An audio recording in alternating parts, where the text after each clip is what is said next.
are there and there in the back.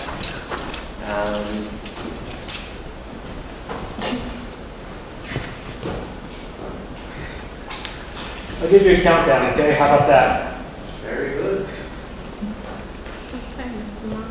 In 5, 4, 3, 2, 1.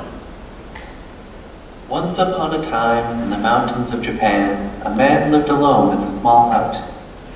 He was a poor man. He hadn't wealth nor fame, but he dreamed of becoming rich and having a beautiful wife.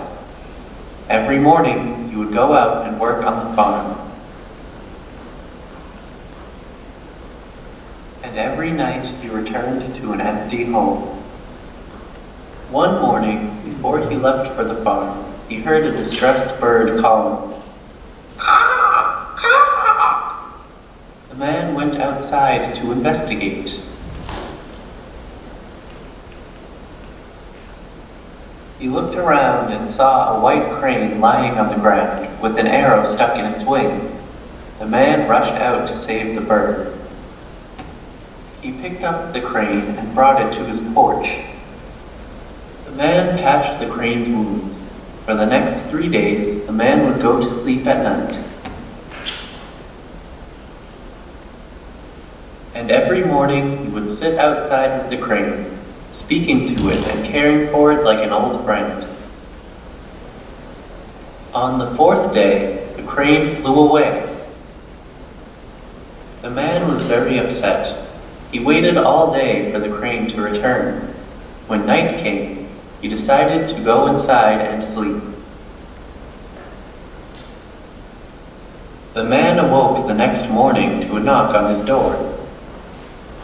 When he opened his door, a beautiful woman entered his hut.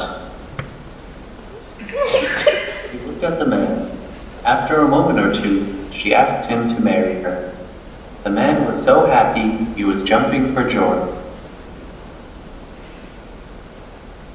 They left the house to get married.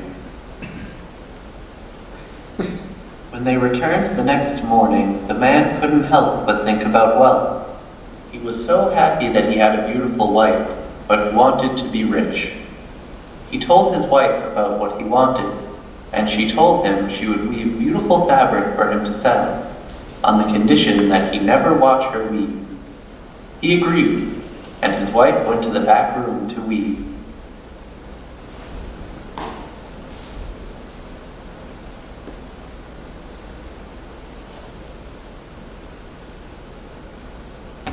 Every day, the crane wife would weave, and the man grew wealthier and wealthier.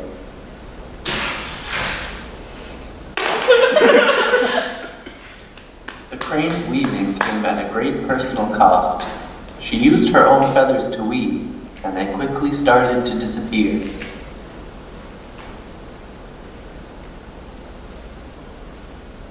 One day, the man's curiosity got the better of him, and he entered the back room. By now, the crane was nearly naked and streaked with her own blood. The man stood, shocked and ashamed, as the crane ran out the door and flew away.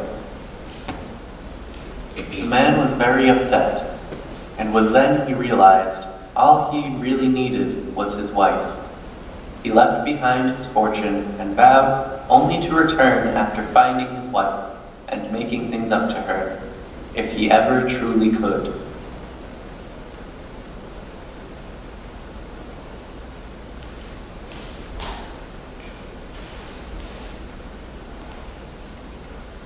The end.